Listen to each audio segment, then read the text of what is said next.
अल्हम्दुलिल्लाहि रब्बिल आलमीन वल आक़िबतु लिल मुत्तक़ीन वस्सलातु वस्सलामु अला सय्यिदिना व मौलाना मुहम्मदिन नबी अल-अमीनिल मकीनिल करीमिल हनीनिर रऊफ़िर रहीम व अला आलिहि व अस्हाबिहि अजमाइन अम्मा बअदु फ़क़द क़ाल अल्लाहु तआला अज़्ज़ा व जल्ला फ़िल क़ुरआनिल करीम बिस्मिल्लाहिर रहमानिर रहीम इन्नल्लाह व मलाइकतहु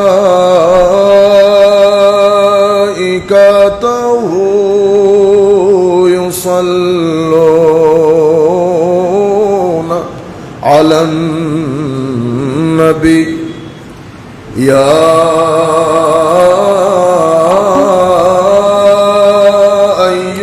अय्युहल्लज़ीना आमनू सल्लू अलैहि वसल्लिमू तस्लीमा सलातुन या रसूलल्लाह अलैकुम सलामुन या हबीबल्लाह अलैकुम सलातुन या रसूलल्लाह अलैकुम सलामुन या अलैकुम। तेरी नस्ल पाक में है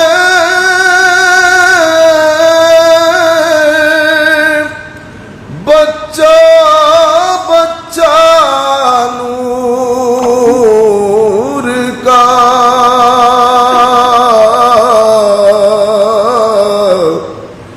तू है आईने नूर तेरा सब घराना नूर का।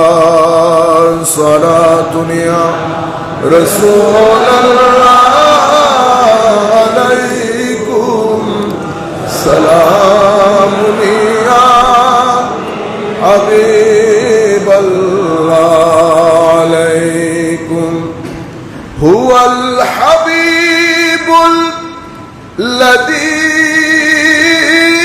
तुरजा शफ़ाअतुहु लिकुल्लि हौलिन मिनल अहवाल मुक़्तहमी। सलातुन या रसूलल्लाह सलामुन या हबीबल्लाह अलैकुम। अल्लाहुम्मा सल्लि अला सय्यिदिना मौलाना मुहम्मद व अला आलि सय्यिदिना मौलाना मुहम्मद। जब आगे है जोश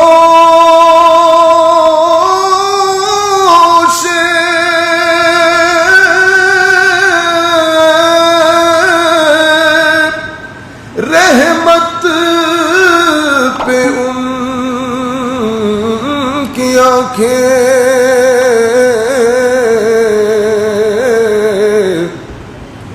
जलते बुझा दिए हैं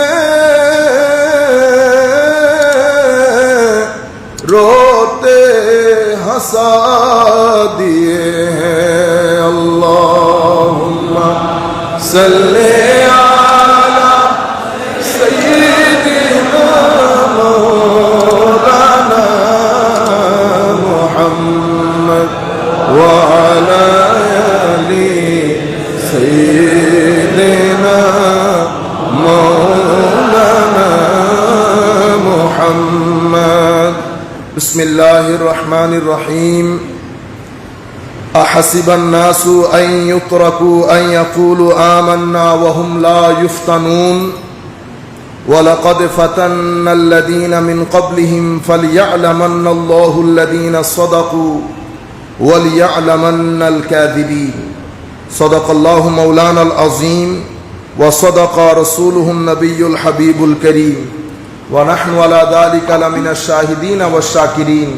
रब्बि सल्लि व सल्लिम व बारिक अलैहि। উপস্থিত চট্টগ্রামের ঐতিহ্যবাহী এই মসজিদে উপস্থিত সম্মানিত মুসল্লিয়ানে কেরাম, বিশেষ করে অত্র মসজিদের সম্মানিত ইমাম, খতিব এবং মুয়াজ্জিন মহোদয়, মসজিদের খাদিমবৃন্দ, অনলাইনের মাধ্যমে যারা যেখান থেকে বসে আমাদেরকে দেখছেন অথবা আমাদের আলোচনা পরবর্তীতে শুনবেন, বিশেষ করে ঘরে বসে যে সমস্ত মা বোনেরা শুনছেন, আমরা সকলের প্রতি সশ্রদ্ধ সালাম রেখে আমাদের আজকের আলোচনা শুরু করছি। আসসালামু আলাইকুম ওয়া রাহমাতুল্লাহি তাআলা ওয়া বারাকাতুহু।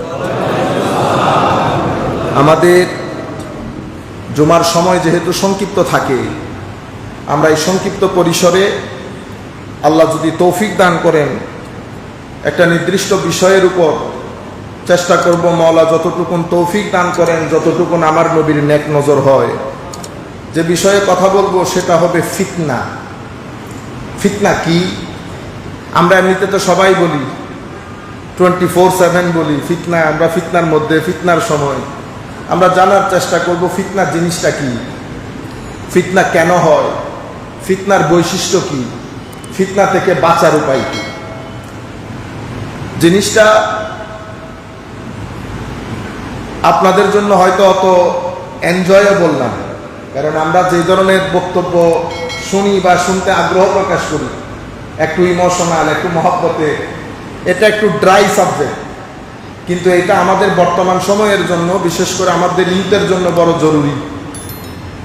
সম্মানিত উপস্থিতি, পবিত্র কোরআনের মধ্যে আল্লাহ রাব্বুল আলামিন ইরশাদ করছেন, আহাসিবান নাস আন ইউতরাকু আন ইয়াকুলু আমান্না ওয়া হুম লা ইফতানুন। প্রত্যেক মানুষ তার ইমানের ওয়েট অনুযায়ী, ইমানের একটা ওয়েট আছে না, প্রত্যেকের ইমান তার সমান ইমান না। প্রত্যেক ব্যক্তি যেই যতটুকুন ইমানের অধিকারী, যার ইমানের ওয়েট যত বেশি, মাওলাই করিম আল্লাহর সুন্নত, আল্লাহর গ্রামার, আল্লাহর নিয়ম নীতি হচ্ছে মাওলাই করিম তাকে ততটুকু বাজিয়ে দেখেন, ততটুকু বাজিয়ে দেখেন। কোরআনে পাকে ইরশাদ করা হচ্ছে আল্লাহ ততটুকুন ফিতনার মধ্যে ওনাকে ফেলে দেখেন কতটুকুন টনটনা, কতটুকুন টনটনা। এমনিতে আমরা যে শব্দ ব্যবহার করি ফিতনা, ফিতনার অর্থ স্বাভাবিকভাবে হয় পরীক্ষা। তো ফিতনার অর্থ যদি আল ইমতিহান ওয়াল ইখতিবার, যদি পরীক্ষা হয়, টেস্ট হয়, তাইলে আয়াতের অর্থ হবে আমি মানুষকে এটা মনে করছে যে সেই ঈমান আনবে, কিন্তু আমি তাকে পরীক্ষা করব না, না আমি তাকে পরীক্ষা করব। প্রত্যেকে যার যার ঈমান অনুযায়ী পরীক্ষার সম্মুখীন হবে। ইতপূর্বেও আমি পরীক্ষা করেছি। কেন মাওলা? আমি দেখতে চাই তোমাদের মধ্যে টনটনাকে, তোমাদের মধ্যে সত্যবাদীকে, মিথ্যাবাদীকে। এটা পরীক্ষা করার জন্য আমি প্রত্যেকে according to the state of his belief, according to the state of his ঈমান, আই মাস্ট টেস্ট হিম। এটা আমার সুন্নত। This is the grammar of Allah almighty. Allah রাব্বুল আলামিন পরীক্ষা করেন। সম্মানিত উপস্থিতি, এই যে পরীক্ষাটা হয়, এই পরীক্ষাটা কি কি ধরনের পরীক্ষা হয়? আমি ইউথদেরকে বিশেষ করে বলছি, আমাদের মুরব্বিয়ানে হাজারাত হয়তো জানেনও না, বর্তমানে বাংলাদেশে গত 10 বছরে সুইসাইড রেট, আত্মহত্যা অনেক বেশি বেড়ে যাচ্ছে এবং আগামী 10 বছরে এই আত্মহত্যার রেট কোথায় গিয়ে দাঁড়ায় আল্লাহ পাক ভালো জানেন। আমরা আমাদের দেশকে পশ্চিমা বিশ্ব হতে দেব না। পশ্চিমা বিশ্বের মধ্যে সেকেন্ড, এই যে আমি কথা বলতেছি এই কথার মধ্যে 4 জন আত্মহত্যা করে ফেলছে। এটা অসম্ভব অ্যালার্মিং না? আর আমাদের একটা দোষ আছে। কিছুদিন আগে আমাদের বাংলাদেশের এক ভদ্রলোক, অনেক নাম করা, আত্মহত্যা করেছেন। আমার সামনে এক আলেম বসা, উনি দোয়া করে ফেললেন, ফি নারি জাহান্নাম। ও জাহান্নাম কি আপনার? আপনি হইলে দিয়ে দিতেন। এটা আমার আল্লাহর জান্নাত, জাহান্নাম যাকে ইচ্ছা দেবেন, যাকে ইচ্ছা দূরে রাখবেন। আপনি কে বলা? আত্মহত্যা কেন করেছে আপনি জানেন? হুজুর এটা জানতে হবে। আল্লাহ, আপনি আজকে বাসায় গিয়ে আপনার ছেলেকে বলবেন গুগল থেকে ডিপ্রেশন বের করতে। ডিপ্রেশন বলে কাকে? বাংলাদেশের ম্যাক্সিমাম লোক আত্মহত্যা করতেছে ডিপ্রেশনের কারণে। তো ডিপ্রেশনের কাছে একটা রোগ, উনার তো নিজের উপর কোনো কন্ট্রোল নাই। আপনি করে দিলেন ফি নারি জাহান্নাম, নিজের ছেলের ডিপ্রেশন হলে তারপরে টের পাবেন, তখন ফি নারি জাহান্নাম আর বের হবে না। আপনারা কোনো বলেননি কোনো ফি নারি জাহান্নাম? খবরদার, আল্লাহর সৃষ্টির একটা পিঁপড়াকেও সম্মান করবেন। এটা আল্লাহর সৃষ্টি, আপনি আমি করে দেখাইতে পারবো না। আল্লাহ যাকে খুশি জান্নাত দেবেন, যাকে খুশি জাহান্নাম দেবেন, এখানে আমি ইন্টারফেয়ার করতে পারবো না। বনী ইসরাইলের 3 বন্ধু, একজন বেশি আবেদ, ইমাম ইবনে কাসির তাফসীরের মধ্যে এই হাদিসগুলো এনেছেন। আরেকজন হঠাৎ করে, যেই বন্ধু নামাজ একেবারে পড়ে না, সেই বন্ধুকে যেই পড়ে সে বলে বলতেছে, তোকে আল্লাহ কখনো ক্ষমা করবে না, তোকে আল্লাহ কখনো ক্ষমা করবে না। এই কথা বলার পরে আমার আল্লাহ ফেরেশতা পাঠিয়েছেন তার কাছে। তো তারা জিজ্ঞেস করে দেখো এই অধিকার তাকে দিয়েছে কে? হাদিসের শেষ হচ্ছে যে নামাজ পড়তো না তারে আল্লাহ জান্নাত দিয়েছে, আর যে বেশি পণ্ডিতি করেছে তাকে আল্লাহ জাহান্নাম দিয়েছে। এখানে পণ্ডিতি, এখানে হচ্ছে দয়া দেখাবেন। যে দয়া দেখায় আমার আল্লাহ তার প্রতি দয়াশীল হয়। তাইলে বাংলাদেশের যত লোক আত্মহত্যা করতেছে পিছনে দেখবেন একটা ডিপ্রেশন কাজ করে। ডিপ্রেশন মানুষকে তার যে ব্যালেন্সিং এটা খতম করে দেয়। সে আর রাত দিন, সোমবার মঙ্গলবার ভালো মন্দের মধ্যে ফারাক করতে পারে না। যাই হোক, আমি আপনাদেরকে বলতেছি ইউথ বিশেষ করে এই রেট আগামী 10 বছরে অনেক বেড়ে যাবে। কোন সোসাইটিতে যখন ডিপ্রেশন বাড়বে অটোমেটিক্যালি ডিভোর্স বেড়ে যাবে। আপনি কোনোটা থেকে কোনোটাকে আলাদা করতে পারবেন না। ডিভোর্স যখন বেড়ে যাবে, ক্রাইম বেড়ে যাবে, একটার সাথে একটা ইন্টারলিঙ্ক। এখন আপনি এগুলো বন্ধ করতে হলে মূলের মধ্যে যেতে হবে। আমরা আজকে মূলটা দেখি। পরীক্ষা কি? আমি বিশেষ করে ইউথ যারা আছেন, পরীক্ষা হচ্ছে আমার জানের উপর, আমার মালের উপর বালা থাকবে, মুসিবত থাকবে। এটা নট ব্যাড অফ রোজেস, সব জায়গায় গোলাপ ফুল থাকবে না। আজকে আমার খানার টেবিলে মা বাবা ভাই বোন সবাই আছে, এটা সব সময় থাকবে না। 10 বছর 12 বছরের পর একটা ঝড় উঠবে, সেই ঝড়ের মধ্যে দেখবেন ডাইনিং টেবিলের 2 জন খালি হয়ে গেছে। আর কিছুদিন পরে আরেকটা ঝড় উঠবে, দেখবেন ডাইনিং টেবিলে শুধু আপনি বসে আছেন, এখানে আর কেউ নাই, এখানে আর কেউ নাই। এটা দুনিয়া, এখানে আপস এন্ড ডাউনস থাকবে, এখানে হাসি কান্না থাকবে, এখানে ব্যবসা করবেন মার খাবেন, এখানে রাস্তায় 10 বার পড়ে যাবেন। আপনি মাথায় রাখবেন, যত বালা মুসিবত আপনার জীবনে আসুক না কেন, আপনার একজন খালেক আছেন, স্রষ্টা, যিনি আপনাকে লুক আফটার করেন। আমার এই শব্দটা আপনি মাথায় রাখেন, যিনি আপনাকে লুক আফটার করেন, যিনি আপনাকে মনিটর করেন, যিনি আপনার কাছে কাছে থেকে আপনাকে নিজের চোখে চোখে রাখেন। সুতরাং ডিপ্রেশন আমার জন্য না। কেন? কারণ আপনি যতবার পড়বেন আমার আল্লাহ ততবার আপনাকে টেনে তুলবে, পৃথিবীর কাউকে তুলতে হবে না। তাওয়াক্কুল খতম হয়ে গেছে, আল্লাহর উপর ভরসা খতম হয়ে গেছে। কখনো নিরাশ হবেন না, অধৈর্য হবেন না। আল্লাহর ইজ্জতের কসম করে বলছি, রাত যতই ঘুটঘুটে হোক সকাল হবেই, সকাল হবেই। তাপদাহ তাপদাহ, কালকে আবার দোয়া করতেছেন আল্লাহ বৃষ্টি বন্ধ করে দেন, না গরম পড়ছে, আমাদের গুণও কম হয় নাই তো। আমার আল্লাহ বৃষ্টি অবশ্যই দেবেন জমিনের মধ্যে। আমাদের একটা বাজাইতে হবে না টনটনা, এগুলো সব part and parcel of our life. আমাদের মুরব্বিয়ানে কেরাম বলবেন দূর এগুলা ইউনি লাভ আছে না, না আপনারা হয়তো জানেনও না, আপনাদের আর ওয়াজ তকরীরের দরকারও নাই।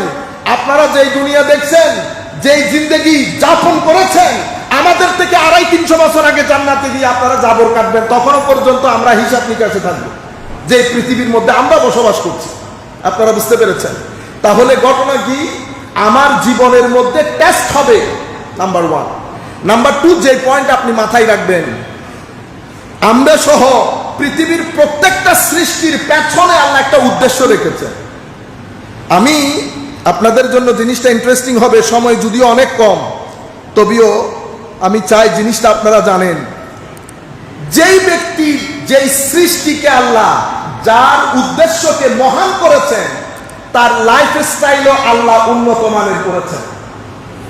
যেমন মধু পোকা, পবিত্র কোরআনে মধু পোকার নামে একটা সূরা আছে, নাই? সূরা নাহল। এই সূরার মধ্যে দেখেন মধু পোকা যেই পরিমাণ স্ট্রাগল করে আপনি আমি কল্পনাও করতে পারবো না। একটা মধু পোকা 50 মিলিমিটার মধু আহরণ করার জন্য 60 থেকে 70 কিলোমিটার সফর করে। একটা ছোট্ট মধু পোকা 15 মিলিমিটার মধু আহরণ করার জন্য একটা মধু পোকাকে 6 থেকে 7 কিলোমিটার, 6 to 7 কিলোমিটার তাকে কি করতে হয়? আসা যাওয়া, হেঁটে স্ট্রাগল, এফোর্ট করতে হয়। তাহলে এখান থেকে শিক্ষা কি পাইলাম? শিক্ষা হচ্ছে জীবনে যদি স্ট্রাগল থাকে মধু আসবেই, মধু আসবেই। আপনি বেটা যদি 3 দিনে পয়সাওয়ালা হয়ে যেতে চান, 10 দিনে কোটিপতি হয়ে যেতে চান, যেই ব্যবসা করেন, আপনি 1 বছরের মধ্যে যদি কোটিপতি হন, ইল্লা মাশাআল্লাহ, এক্সেপশন ইজ এক্সেপশন, এক্সেপশন তো আর কখনো এক্সাম্পলের মধ্যে আসবে না। 1 বছরের মধ্যে কোটিপতি হওয়া মানে বেটা আপনি চেক করেন, গন্ডগোল হয়েছে, আপনার ইনকামের ভিতরে লিক হয়েছে, লিক হয় দিচ্ছেন না, নয় খাইতেছেন। 1 বছরে কোটিপতি ইম্পসিবল। হ্যাঁ, আল্লাহ যদি কারো উপর বিশেষ দয়া পরবশ হয় সেটা ভিন্ন জিনিস। আমি এই কথাগুলো কেন বলছি? কারণ আপনার একজনের কারণে আমাদের তরুণ সমাজ ফ্রাস্ট্রেশনে চলে যাচ্ছে। আপনি হু করে গাড়ি একটা নিয়ে আসেন, ইনকাম কিভাবে করছেন কোনো আগা নাই মাথা নাই। এখানে এটা তো আল্লাহ পাক জানে কিভাবে চলতেছে, মনিটর করারও কেউ নাই। এই টাকা কোথায় পাইলেন, ট্যাক্স কত টাকা দেন? আপনার এক ব্যক্তির কারণে আমার 100টা ছেলে ফ্রাস্ট্রেটেড হয়ে যাচ্ছে। সে 20,000 টাকার চাকরি করবে না, 25,000 টাকার চাকরি করবে না। কেন? কারণ সেই চিন্তা করতেছে 25,000 টাকার চাকরি করে গাড়ি কখন কিনবো। মা বাবা বেগাইরত হয়ে গেছি, আমরা ভাই বোনেরা বেগাইরত হয়ে গেছি। আমার ভাই টাকা ইনকাম করে আসছে, কোটি টাকা ইনকাম করছে, ঈদের শার্ট দিচ্ছে, খবরদার, শার্ট দেখ আর টাকা দেখ, আগে ইনকাম চেক করেন। আমাদের হুজুররাও তো এখন আসমানে উঠতেছে। আমাদের হুজুরদের কারণেও, হুজুর মানে বাইরাল বক্তা, আম যারা হুজুর উলামায়ে কেরাম সত্যিকার অর্থে দ্বীনের যারা খেদমত করে, তারা তো বাত আনতে পান্তা ফুরায়, বাত আনতে পান্তা ফুরায়। মসজিদের ইমামের বেতন, মুয়াজ্জিনের বেতন, মাদ্রাসার এত বড় মুহাদ্দিস যারা মাদ্রাসা পরিচালনা করেন তাদের বেতন। আর আপনারা প্রত্যেকে আমাদের মতন নালায়েক, নাখান্দা, উল্টা সিধা নাই, এগুলারে আইনা 40, 50, 60, 70 দিয়ে 3-3টা মাহফিল, জীবনে রিক্সায় চড়তে পারে নাই, আমরা এখন গাড়ি দৌড়াই। আপনার এটার কারণে আমাদের ইউথ ফ্রাস্ট্রেটেড হয়ে গেছে। মাদ্রাসার লেখাপড়া লাঠে উঠেছে, মাদ্রাসার ছেলেরা পড়তে চায় না।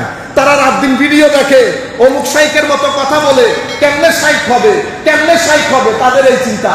আপনাদেরও কিছু দোষ আছে। আপনারা চট্টগ্রাম শহর দেখে নাই, সিলেট শহর দেখে নাই, কথার আগামাথা নাই। বক্তব্য এক জিনিস, এলম আরেক জিনিস। বক্তব্য যে কেউ দিতে পারে, আপনিও দিতে পারবেন, এলম আলাদা জিনিস। আমরা আলেমদেরকে মূল্যায়ন করা ছেড়ে দিয়েছি। বক্তাদেরকে মূল্যায়ন করতে গিয়ে তারা ইউথের উপর প্রেসার ক্রিয়েট করছে। কেন? আমার হুজুর রবিউল আউয়াল শরীফের 1 মাসে কোটিপতি হয়ে যায় নাই, এখন সেটা মাদ্রাসার 1000 ছেলের উপর প্রেসার ক্রিয়েট করেছে। মাদ্রাসার ছেলেরা এখন আর করতে চায় না। রাত্রে ভিডিও দেখে শুধু অমুক শাইখের মতো কেমনে কথা বলবে, কাপড় কেমনে পরবে, লেখাপড়া লাফে উঠছে। সমাজের এই অসঙ্গতিগুলা আমাদের ছেলেদের মধ্যে ফ্রাস্ট্রেশন এবং ডিপ্রেশনের হার দিন দিন বাড়িয়ে দিচ্ছে। আল্লাহ রাব্বুল আলামিন আমাদেরকে হেফাজত করুন। বলতে যেটা চেয়েছিলাম, মধুপুকা স্ট্রাগল করতে হয়। স্ট্রাগল ছাড়া যদি টাকা আসে, সেই টাকা আপনাকে শান্তি দেবে না, আপনার শান্তি কেড়ে নেবে। আচ্ছা, মধুপোকাকে মধু আহরণ করতে দিয়েছে, লম্বা কথা, আমি সহজ করে আপনাদেরকে বলছি। আমার আল্লাহ বলছেন এই মধু ফিহি শিফাউল লিন্নাস, এই মধুর মধ্যে মানুষের সমস্ত রোগে নিরাময় নিহিত আছে। যত রোগ। এক ব্যক্তি এসে বলতেছেন, ইয়া রাসূলুল্লাহ আমার ছেলের পেট ব্যথা, মধু খাওয়াও। আবার আয়েশা বলতেছি, ইয়া রাসূলুল্লাহ পেট ব্যথা বেড়ে গেছে, মধু খাওয়াও। ইয়া রাসূলুল্লাহ আরো বেড়ে গেছে, না কি বেড়ে গেছে? আল্লাহর কালাম কখনো অসত্য হইতে পারে না। তোমার ছেলের পেট মিথ্যা বলতে পারবে, আল্লাহর কালাম অসত্য হইতে পারে না। আবার আল্লাহ বলেছেন ফিহি শিফাউল লিন্নাস, এখানে মানুষের আরোগ্য আছে। আরেকবার আয়েশা বলতেছে, হুজুর ঠিক হয়ে গেছে, হুজুর ঠিক হয়ে। এই জন্য উলামা মাশায়েখ বলতেছে যেই কোনো রোগ হবে, যেই ব্যক্তি, মুরব্বীরা, আমাদের মুরব্বীরা করেন, আমরা ছেড়ে দিয়েছি। অনেক মুরব্বী সকালবেলা উঠে হাতে মধু নিয়ে কিছু কালাজিরা নিয়ে খেয়ে ফেলে না। এটা অনেক রোগ থেকে আপনাদেরকে কি দেয়? নিরাময় দান করে, এলাচ, চিকিৎসা, হিলিং দেয়।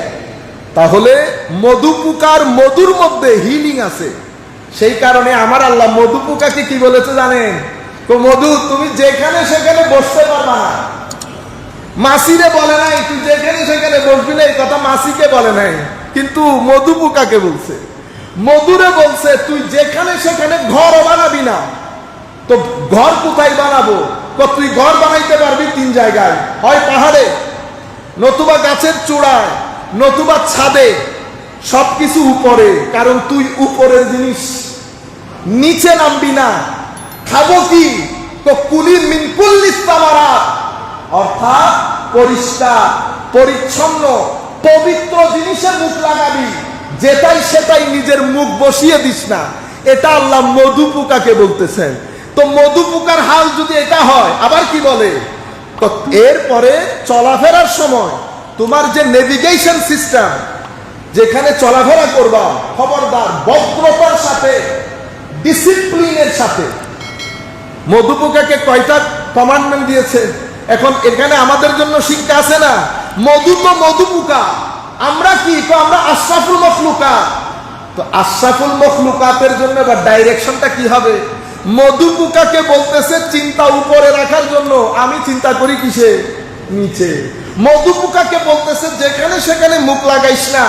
আমরা তো পারলে অনেক জায়গা থেকে টাকা উঠাই খায়া ফেলি, ঠিক না? হালাল হারাম প্রত্যেক জায়গায়।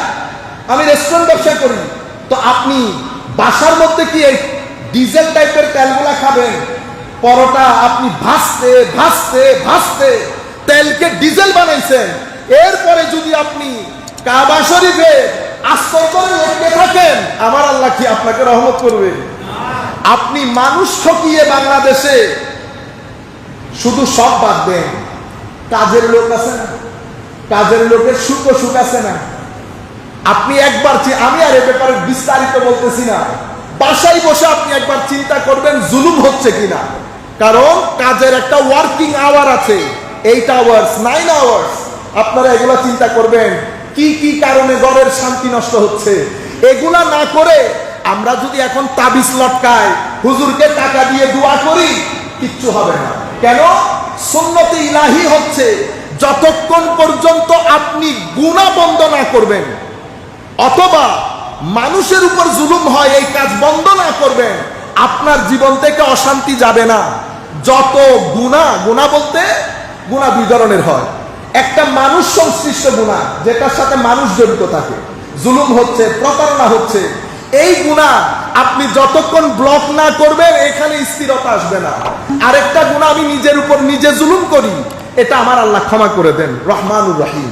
কিন্তু যেটার সাথে মানুষ জড়িত সেটা এখানে করে আপনি যদি বলেন আমি এই বছরে ইতিকাফ মদিনা শরীফ করব, কাবা শরীফের পাশে ইমামের সাথে করে করব, ইমাম তো ইমাম, ইমাম তো ইমাম। আপনি জুলুম করার পরে আমার নবীর সাথেও যদি চলেন, আমার নবী কি বলেছে, মক্কা শরীফ থেকে যখন মদিনা শরীফে আমার নবী হিজরত করছেন, আমার নবীর সাথে আরো কিছু লোক হিজরত করেছে। সাহাবাই কেরাম হচ্ছে ফানাফির রাসূল, আমার নবীর জন্য ফানা। সাহাবাই কেরাম সবার দৃষ্টি আমার নবীর দিকে, আর এদের দৃষ্টি ভিতরে মদিনা শরীফের মধ্যে বিয়ে করবে, ব্যবসা করবে, ওই কারণে হিজরত করছে নবীর সাথে। নিয়তের কারণে আমার নবী ঘোষণা দিচ্ছেন ফাহিজরাতুহু ইলা মা হাজারা ইলাইহি, তাদের হিজরত হিজরত হবে না, যেই কারণে তারা হিজরত করছে আল্লাহ তাদেরকে তাদের জাযা দেবে। আপনারা বুঝতে পেরেছেন? এই জায়গায় আমাদের চিন্তা করতে হবে। আমরা আবার আসি, এতটুকুন বুঝতে পেরেছি, জীবনের মধ্যে দুঃখ দুর্দশা, আপস এন্ড ডাউনস এগুলা থাকবে, এটা পার্ট অফ লাইফ, এটা ফিতনা। এটা ছাড়া আমরা এই পৃথিবীর নদী পার হতে পারবো না। তবে এই অবস্থার মধ্যে মাথায় রাখবেন, মালিক ও মাওলা যাকে আমরা স্মরণ করি না। আমরা তো এখন এত বড় বড় ইন্টেলেকচুয়াল হয়ে গেছি, এত বড় বড় আধুনিক জ্ঞান বিজ্ঞানী হয়ে গেছি, আমরা এখন আল্লাহ সেকেন্ডারি। ও ভাই, আপনি সেকেন্ডারি। পৃথিবীর মানুষ সত্যের সন্ধানে পাগল পায়। পৃথিবীর বড় বড় বৈজ্ঞানিক ডক্টর মরিস বুখাইলের মতো ব্যক্তি ফেরাউনের লাশ যখন পেয়েছে, বক্তব্য দীর্ঘায়িত হয়ে যাচ্ছে, ফেরাউনের লাশ পাওয়ার পরে সংক্ষিপ্ত করে বলি, ডক্টর মরিস বুখাইল মিশর থেকে ফেরাউনের লাশ নিয়ে গেছে। আপনি এখানে বসে বড় সায়েন্টিস্ট হয়ে গেছেন, আমি ডক্টর মরিসের কথা বলতেছি।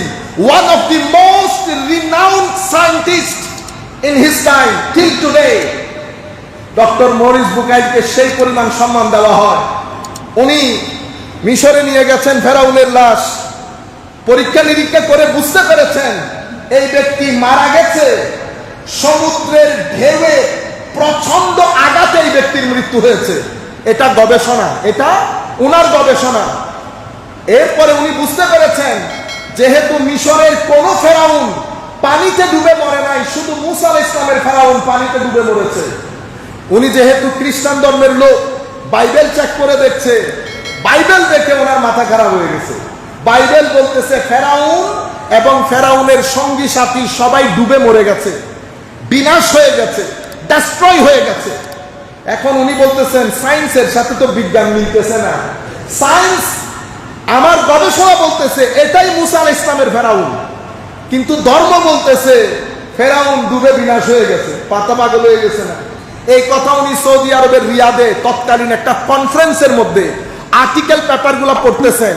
সেখানে একজন স্কলার বলেছেন দাঁড়িয়ে, স্যার আমি আপনাকে একটু কারেক্ট করি। কি কারেকশন? তো কোন ধর্ম কি বলেছে জানি না, আমার কোরআন বলছে ফেরাউনকে আল্লাহ বিনাশ করে নাই, সমস্ত ফেরাউনের সঙ্গী সাথী পানিতে ডুবে গেছে, ফেরাউন মারা গেছে, কিন্তু ফেরাউনকে আল্লাহ ডুবতে দেয় নাই, ভাসিয়ে তুলেছে। কোরআন বলছে ফেরাউনের লাশ কিয়ামত পর্যন্ত পৃথিবীর মানুষের কাছে থাকবে, যাতে মানুষ ফেরাউনকে দেখে শিক্ষা গ্রহণ করতে পারে। এটা বলার পরে ডক্টর মরিস বুখাইল চোখ বড় করে হতচকিত হয়ে যায়। উনি বলছেন এটা কোন কিতাব? তো এটা মুসলমানদের আল কুরআন। তো আপনি আমাকে ভার্স বা আয়াত দেখাইতে পারবেন? উনি ইংরেজি কোরআন খুলে দেখাইলেন, পবিত্র কোরআনের সূরা ইউনুস অথবা পবিত্র কোরআনের সূরা ইউনুসের আয়াত 89 থেকে 93 পর্যন্ত ক্লিয়ার কাট বলেছেন, ওয়াজাওয়াজনা বিবানি ইসরাঈল আল বাহর ফাআতবাহুম ফিরআউন ওয়া জুনুদুহু বাগিয়ান ওয়া আদওয়া হাত্তা ইযা আদরাকাহুল গরকু ক্বালা আমানতু আন্নাহু লা ইলাহা ইল্লাল্লাযী আমানাত বিহি বানু ইসরাঈল ওয়া আনা মিনাল মুসলিমিন।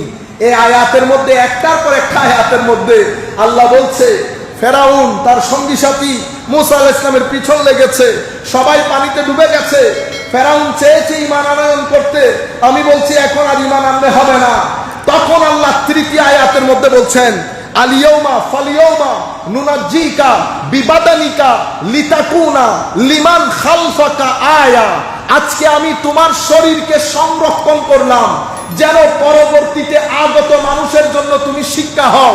আমার আল্লাহ বলছেন এই পুরা সিচুয়েশনের মধ্যে যারা চিন্তাশীল মানুষ, গবেষক মানুষ, যারা বৈজ্ঞানিক, তাদের জন্য নিদর্শন রয়েছে। আপনারা বুঝতে পেরেছেন? এই কথা শোনার পরে ডক্টর মরিসের মতো মানুষ, আপনি তো হুমায়ুন আজাদ সাহেবের 2-1টা বই পড়েছেন, আরুজ আলী মাতুব্বরের 2-4টা বই পড়েছেন, আপনি কি একটা সংগঠন করেছেন কোরআনের মতো কিতাবকে, যেই কিতাব পৃথিবীর হিস্ট্রি পরিবর্তন করে দিয়েছে, যেই কিতাব যেই পড়েছে হয় ইসলাম গ্রহণ করেছে, নতুবা বলতে বাধ্য হয়েছে এটা কোনো মানুষের লেখা কিতাব হতে পারে না। সেই কোরআন আমরা ঘরের মধ্যে ফেলে রাখি। বাংলাদেশের 90% মুসলমান কোরআন বুঝা তো দূরের কথা, পড়তেই পারি না, কোরআন পড়তেই পারি না। আল্লাহর আসমান ভেঙে যে আমাদের উপর পড়তেছে না, এটা তো আল্লাহর বড় দয়া, আল্লাহর বড় দয়া। 23 বছর আমার নবী বিছানায় পিঠ লাগাইতে পারে নাই। কোরআনের আয়াত নাজিল হয়, নবী কোরআনকে পৃথিবীর আনাচে কানাচে পৌঁছিয়ে দেওয়ার জন্য নবী নিজেও ঘুমান নাই, সাহাবায়ে কেরামকে ঘুমাইতে দেন নাই। সেই নবীর উম্মত হয়ে ফিতনা ছাড়া, ফাসাদ ছাড়া, হিংসা ছাড়া, বিদ্বেষ ছাড়া আমরা আর বাংলার জমিন অন্য কিছু করতে পারছি? ডক্টর মরিস মুসার জমিনের ফেরাউনকে পৃথিবীবাসীর সামনে তুলে ধরে হাজার মানুষকে ইসলাম কবুল করার পথ সুগম করছে। আর আমরা কি নিজের রাতে বিছানায় পিঠ লাগিয়ে চিন্তা করবেন? নবীর দরবারে যদি হাজির হয় আমার নবী আমার থেকে মুখ লুকিয়ে ফেলবেন না আমাকে দেখে মুস্কি হাসি দেবেন? প্রত্যেকের মনিটর, কেউ কাউকে বলতে হয় না, আমরা আমাদেরকে মনিটর করে দেখব। এখানে কেউ বড় কেউ ছোট, মনে রাখবেন উদ্দেশ্য একটা, যাত্রা একটা, রাস্তা একটা, নেভিগেশন একটা, ডেস্টিনেশন একটা। আমরা চলে যাব, কবরে উঠব, অতঃপর হাসরে উঠব, এটা আমাদের আসল জায়গা। আমরা কিছু দুনিয়া, কিছু টাকা পয়সা, লোভ লালসা সবকিছু আমাদেরকে আখিরাত ভুলিয়ে দিয়েছে, কবর ভুলিয়ে দিয়েছে। তরুণ প্রজন্মকে দেখলে বোঝাই যায় না তারা আসলে মুসলমান কিনা, তারা এখানে কেন এসেছে। তাদের 24 ঘন্টার জীবনের মধ্যে আমার আল্লাহ নাই, রসুল নাই। কখনো আমার নবীর বিরহে কারো চোখ ভিজেছে? বাংলার জমিনে এমন ইউথের সংখ্যা কমে যাচ্ছে। একদিকে দিন মুছে যায়, আরেকদিকে আমাদের কিছু তরুণ আমাদেরকে নতুন ধর্ম শিখাইতে আসে। মসজিদগুলোর মধ্যে ফিতনার বাজার গরম, ফাসাদের বাজার গরম, আমরা কান মুছাইতে পারি না। আমার নবী বলছে জ্ঞান উঠে যাবে, জাহেলদের দুনিয়া হবে, মূর্খরা বসে ফতোয়া দেবে।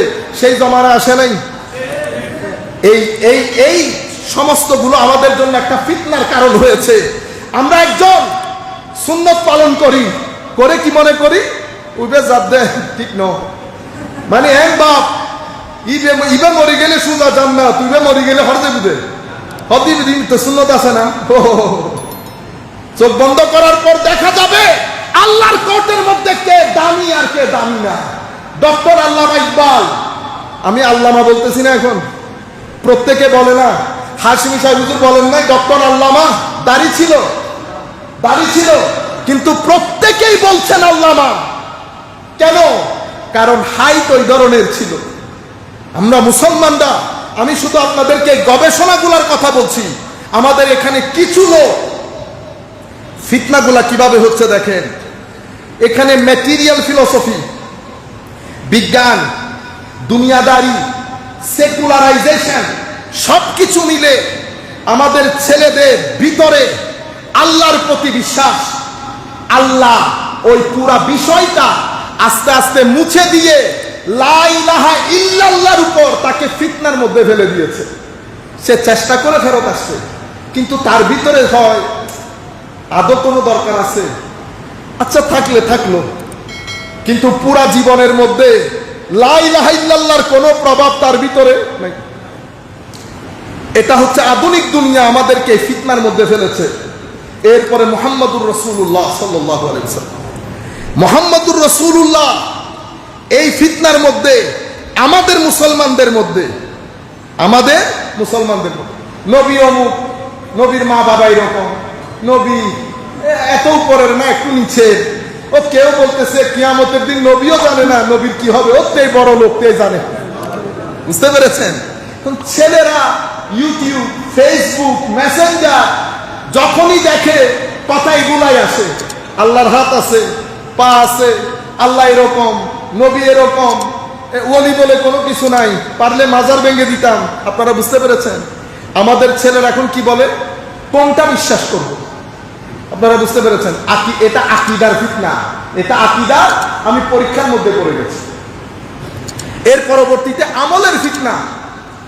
একে তো আমল করিই না, কারণ যখন ম্যাটেরিয়াল সোসাইটি হয়, আল্লাহ রাব্বুল আলামিন থেকে আপনার বিশ্বাসের যে গ্রিপ, সেটা যখন একটু একটু করে লুজ হয়, তো মানুষ আস্তে আস্তে আমল বিমুখ হয়ে যায়।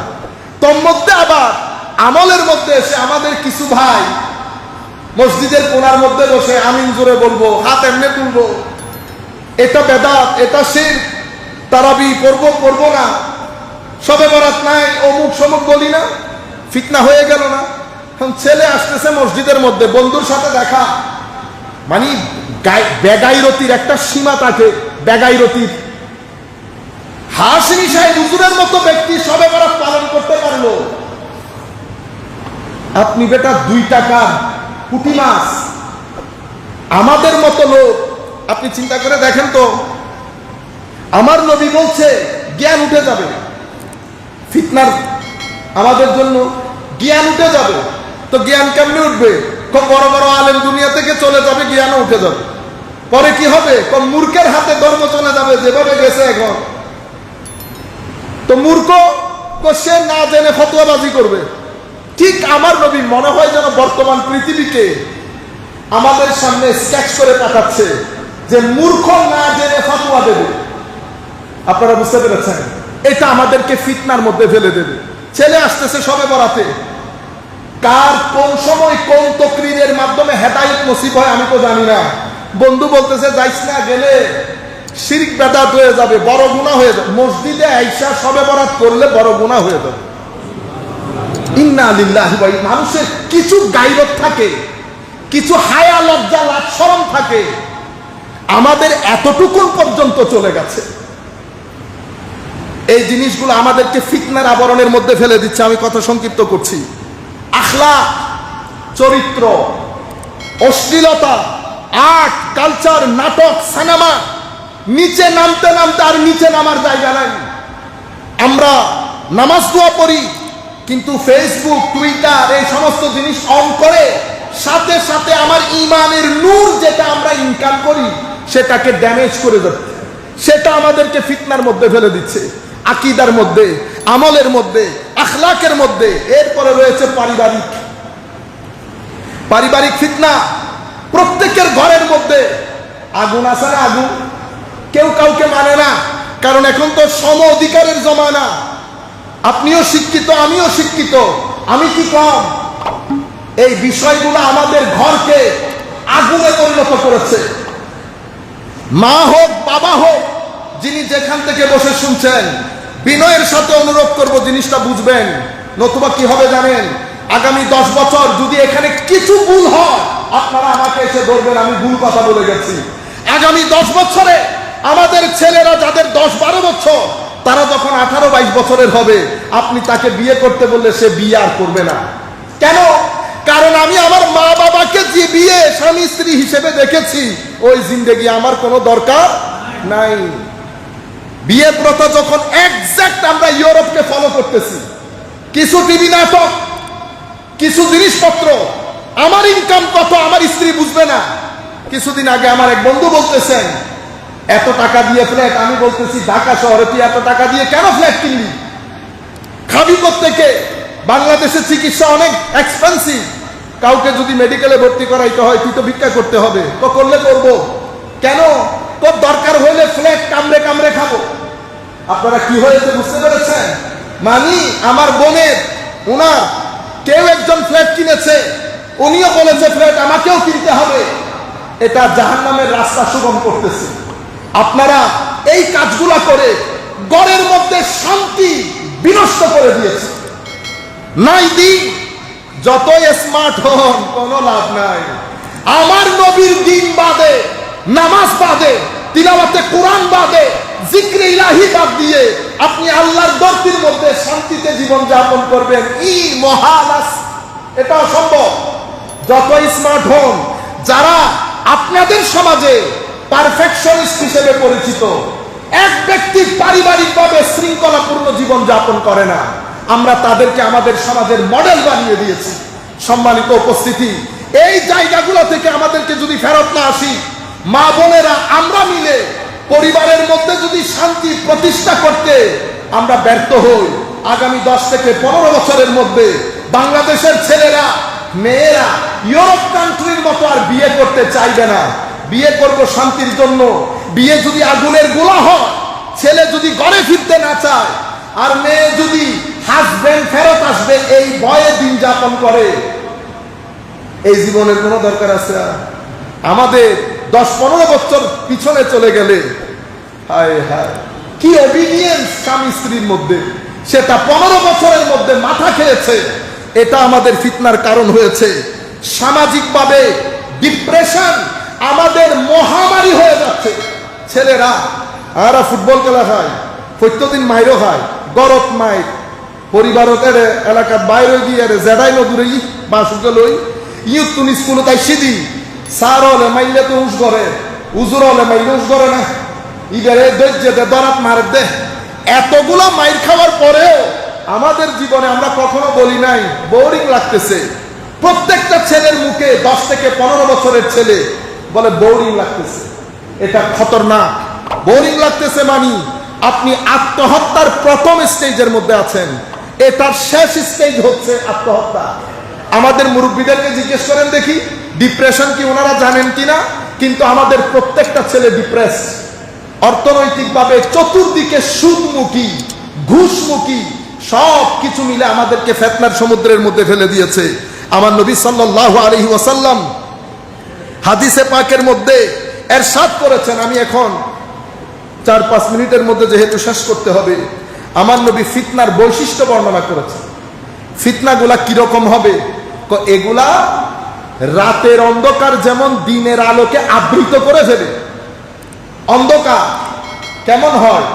ভয়ের হয়, কনফিউশনের হয়, কিছু দেখা যায় না, কোন রাস্তায় হাঁটবেন বোঝা যায় না, ঠিক তো?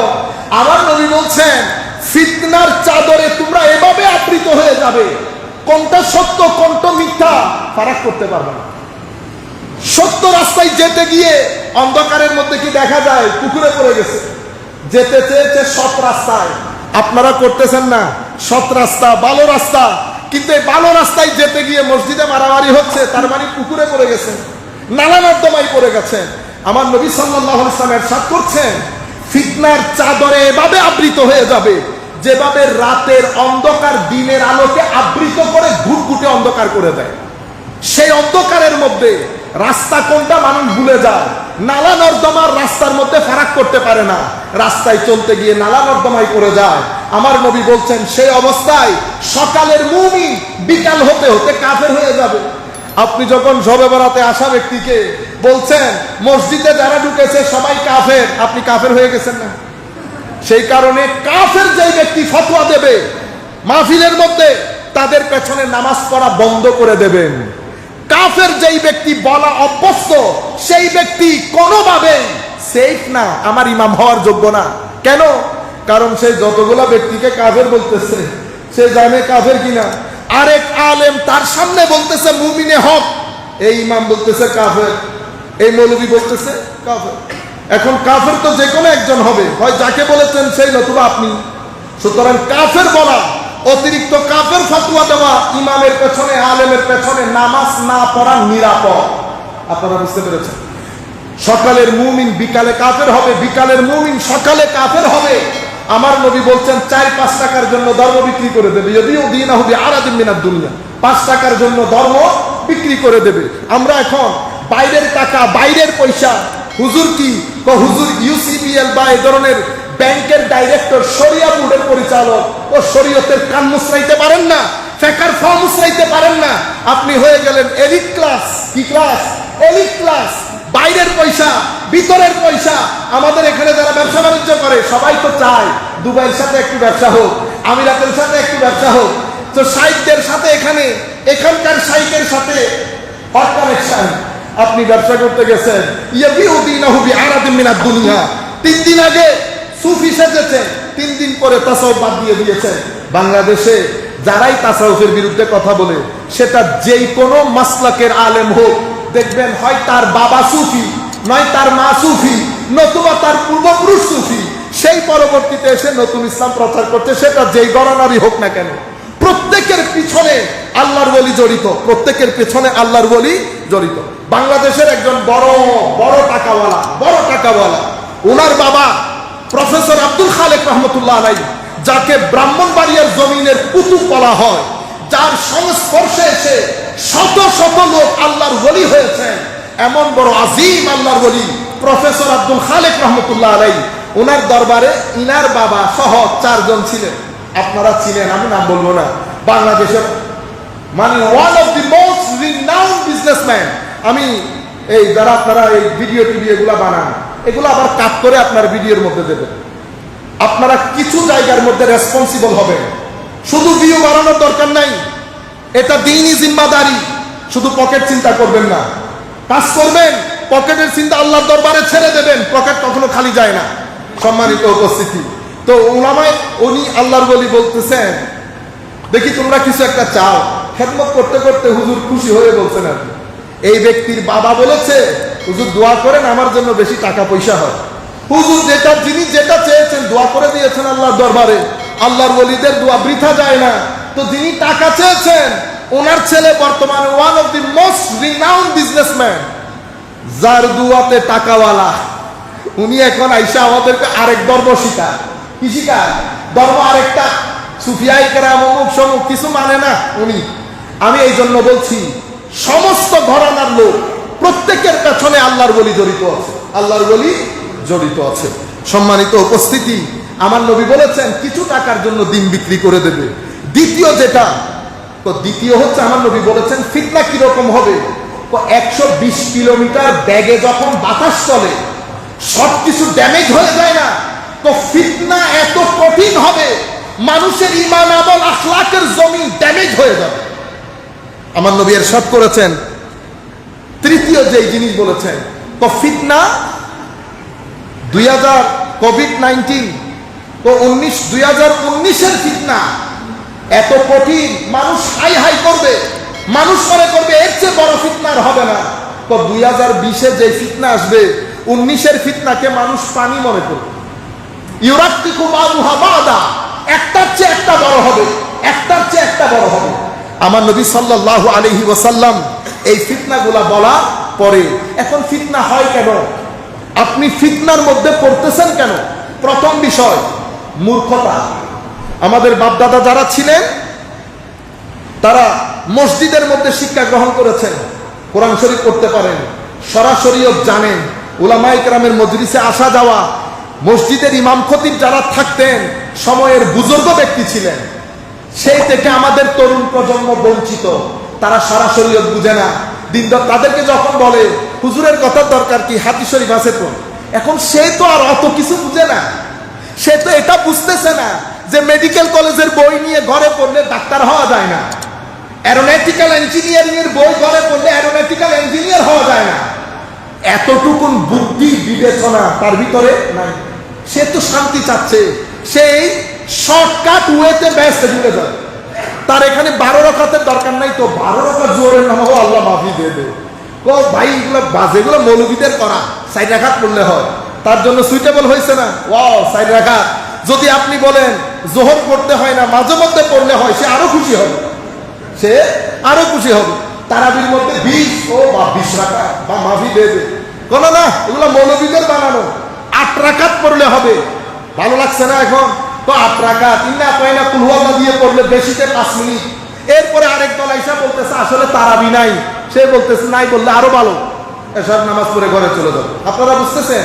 শর্টকাট ওয়েতে আমরা এখন এত হাসল চাই না। আল জাহাল, মূর্খতা আমাদেরকে কিসের ভিতরে নিমজ্জিত করে? ফিতনার মধ্যে।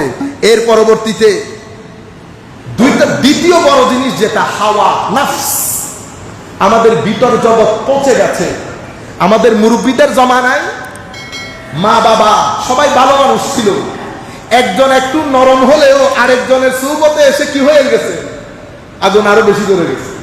মসজিদের ইমাম বুজুর্গ মানুষ, এলাকার মধ্যে কিছু মুরব্বী বড় বুজুর্গ মানুষ ছিল, মা বাবা তাহাজ্জুদ পড়ে, পাঞ্জেগানা নামাজ পড়ে। আমার ভিতরে নূর একটু কম হলেও আরেক নূরের সংস্পর্শে আমি একটু জ্বলে জ্বলে উঠতেছি। বর্তমান জমানা আপনি দেখেন, আমাদের চোখ, আমাদের কান, আমাদের মুখ, এই তিনটা জিনিসকে মনিটর করেন, আমাদের নফস পচে সারকার হয়ে গেছে। সেই কারণে আমার আল্লাহ কোরআনে পাকের মধ্যে বলছেন, আফারাআইতা মান ইত্তাখাযা ইলাহাহু হাওয়া, হাবিব আপনি দেখেন নাই যারা নিজের নফসকে নিজের আল্লাহ বানিয়ে ফেলেছে। নফস যা বলে তা, নফস বলেছে বোন ছেড়ে দিতে বোন ছেড়ে দিয়েছি, নফস বলেছে এলাকা ছেড়ে দিতে এলাকা ছেড়ে দিয়েছি, নামাজ ছেড়ে দিতে নামাজ ছেড়ে দিয়েছি। বস আমাকে আমার ভিতরের জগৎ যা বলে আমি করতেছি না, নফসের পূজা বলে এটাকে। এই নফসের পূজা আমাদেরকে আল্লাহ থেকে, রসুল থেকে সরাইতে আমাদেরকে ফিতনায় নিমজ্জিত করেছে, আর বের হওয়ার সুযোগ নাই। তৃতীয় যেই জিনিস, আত্মাসাদ্দুক, গোড়ামি, আমি বাদে কেউ কিনা শুদ্ধ না। এটা আপনার মধ্যে আসলে আপনিও দুঃখে পড়ে যাবেন। আমার নবী ইরশাদ করেছেন, হালাকাল মুতানাত্তিউন, মুতাসাদ্দিক যারা, গোড়া যারা, তারা ধ্বংসপ্রাপ্ত। আমার নবী আল্লাহ বলেছেন কোরআনে পাকের মধ্যে, আল্লাহ দ্বীনের মধ্যে কোনো বক্রতা রাখেন নাই, কৈঠিন্য রাখেন নাই। আমার নবী বলছেন, ইয়াসসিরু ওয়ালা তুআসসিরু, সহজ করো, সুন্দর করে কথা বলো, মানুষকে ধর্মের পথে সুন্দর পথে ডাকো। এখন আপনি যখন গোড়ামি করবেন, আমি ছাড়া কেউ নাই, আমি ছাড়া কেউ নাই, আপনি 100 থেকে 1-এ আসতে বহুত বেশি হলে 2 বছর সময় লাগবে। আপনি মানুষকে কনভিন্স করতে পারবেন না। মুতাসাদ্দিক গোড়া ব্যক্তি কখনো এই দাওয়াত আরেকজনের কাছে পৌঁছাইতে পারে না। সেই ব্যক্তি কখনো দাওয়াতের কাছে সফল হয় না যেই ব্যক্তি নিজে বাদে কাউকে মুসলমান মনে করে না। আমার নবী মুতাসাদ্দিক না হইতে বলেছে ইয়াসসিরু, সহজ করে দাও, ওয়ালা তুআসসিরু, দিনকে কঠিন করিও না, বাশশিরু, সুন্দর কথা বলো, সুসংবাদ দাও, কোনো অসুবিধা নাই, আল্লাহ মাফ করে দেবে। এখন আপনি তারে কি বলতেছেন, পরে আল্লাহ মাফ করলে দুনিয়া উল্টে যাবে। ওরে বাপ রে বাপ, এগুলো আমরা বলি, আমরা বলি। তো একজন বলতেছে তোমারে আল্লাহ মাফ করলে দুনিয়া ভেঙে পড়বে। ও আল্লাহ ফেরাউনকে পর্যন্ত মাফ করে দিত যদি শানে মুসাবির মধ্যে বেয়াদবি না হইত। আল্লাহ ফেরাউনকেও মাফ করে দিত যদি মুসা আলাইহিস সালামের শানে বেয়াদবি না হইত। নবীর শানে, ওলির শানে, উলামা মাশায়েখের শানে, মা বাবার শানে বেয়াদবি করলে তওবা নসিব হয়। আপনারা বুঝতে পেরেছেন?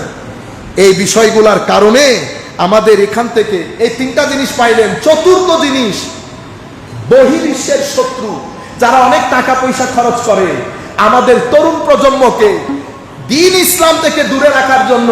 কারণ পৃথিবীব্যাপী এখন ধর্ম বিরোধী একটা সংগ্রাম চলছে। কেন?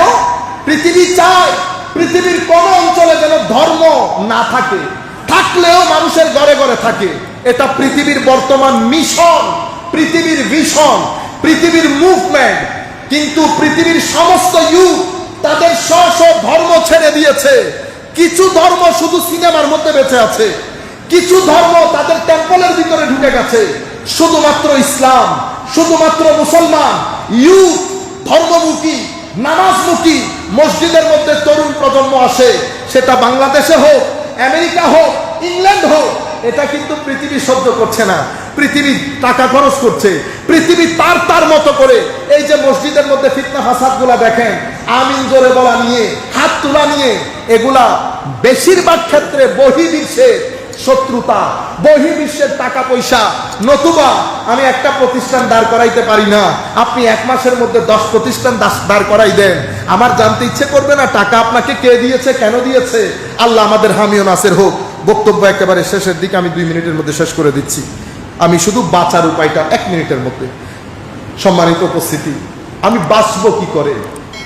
বাঁচার জন্য প্রথম বিষয় যেটা, কোরআন এবং সুন্নতের পথে ফেরত আসা। তো কোরআন সুন্নতের পথে কি আমি ফেরত যেতে পারবো? আমি আপনাদের কথা বলতেছি না, আমি ফেরত যেতে পারবো? আমি কেমনে ফেরত যাব? আমি কোরআন শরীফের একটা শব্দের অর্থ বুঝি না, আলহাকুমুত তাকাসুর বুঝি না, ওয়াইলুল লিকুল্লি হুমাজাতিল লুমাজা বুঝি না, আমি তো এতটুকুও বুঝি না।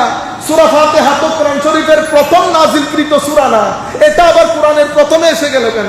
আমাদের মুফতি ইব্রাহিম সাহেব হুজুর খুব সুন্দর করে বলেছেন। তো আমি এক ব্যক্তিকে বলেছি সূরা ফাতিহা 2 বার নাজিল হয়েছে। কয়বার? 2 বার। কোরআন শরীফে কয়বার এসেছে? 1 বার। তো আপনি যদি সত্যিকার অর্থে হাদিস মানেন তো সূরা ফাতিহা কোরআনের পাকের মধ্যে 2 বার লিখতে হবে। আছে কয়বার? 1 বার। কোরআনের মধ্যে প্রথম আয়াত নাজিল হয়েছে ইকরা, কোরআনের প্রথম সূরা সূরা ফাতিহা। আপনি যদি বলেন হাদিস ছাড়া মানি না, তাইলে তো আপনি সূরা ফাতিহা না পড়ে আগে ইকরা পড়তে হবে। কারণ হাদিসে পাকের মধ্যে এসেছে যেটা আল্লাহর নবীর উপর প্রথম নাজিল হয়েছে সেটা ইকরা, আপনি পড়তেছেন সূরা ফাতিহা। সুতরাং আপনি যদি আমাকে বলেন কোরআন সুন্নতের দিকে ফেরত আসা, আমি পারবো না। আমি কোথায় ফেরত যাব? আমি জমিনের আলেমে রব্বানীদের কাছে আসবো জিজ্ঞেস করার জন্য। আপনারা বুঝতে পেরেছেন? আপনি না এখন বললেন আমিন জোরে আমিন আসতে, ব্যাংকে ফতোয়ার জটিলতা হয়ে গেছে, আপনার কাছে আসছি, গুগল থেকে ফতোয়া দিতে পারতেছেন? পারতেছেন। আমি পারতেছি না। কার কাছে গেছি জানেন? যে ব্যক্তি আপনার কাছে ব্যাকওয়ার্ড, জীর্ণ শীর্ণ কাপড়, হাই রে হুজুরের কাছে কত, হুজুর একটা ফতোয়া। বেচারা রাতের মধ্যে বসে ফতোয়া লিখে এক ব্যক্তির ফতোয়া 10 কোটি মানুষকে রাস্তা দেখায়। এদেরকে আলেমে রব্বানী বলে। এটা সেই কারণে হযরতে আব্দুল্লাহ ইবনে মাসউদ রাদিয়াল্লাহু তাআলা আনহু বলছেন, প্রথমে কোরআন দেখবা, না পাইলে হাদিস দেখবা, না পাইলে সলফে সালেহিনে উম্মতের যারা পুণ্যবান উলামায়ে কেরাম তাদের মতামত দেখবা।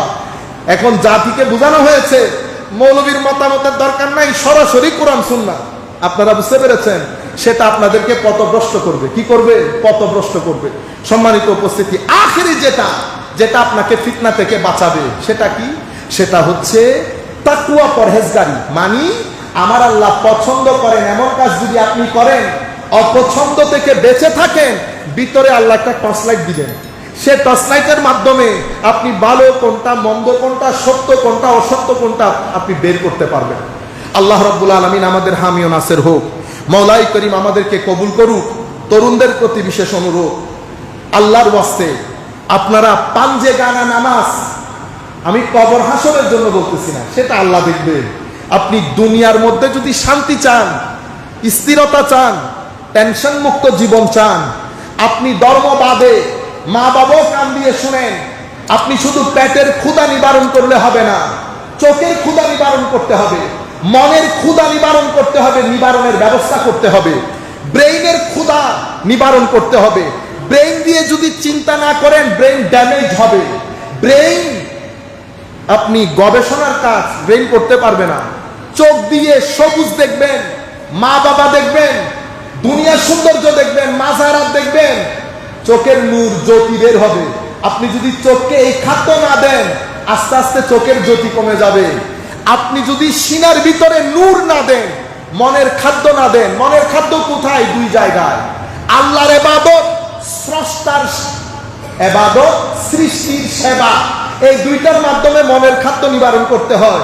50,000 টাকা বেতন খালি নিজে খাইলে হবে না, মানুষকে কিছু টাকা দিবেন, 2,000 টাকা, 3,000 টাকা, 5,000 টাকা, যার যার সামর্থ্য অনুযায়ী। আত্মীয় স্বজন গরিব গুরাবা দেখবেন, খালি নিজে গাড়ি দৌড়াইলে হবে না। শান্তি যদি চান, নিজের টাকার একটা অংশ গরিবের জন্য, আত্মীয় স্বজনের জন্য খরচ করবেন, শান্তি ঘরে আসবে, শান্তি ঘরে আসবে। আর আল্লাহর ইবাদত, কোরআন পড়বেন, কোরআন বুঝবেন। মসজিদের মধ্যে ইমাম খতিবকে বললে তারা ফ্রি পড়াবেন। আপনারা আসল জিনিসগুলা না করে নকলের পিছনে না ছুটেন। টাকা আমাদের দরকার, কিন্তু যেভাবে আপনারা করতেছেন সেভাবে দরকার নাই। আমার এখানে জীবন 2টা, যেহেতু 2টার জন্য প্রস্তুতি দরকার।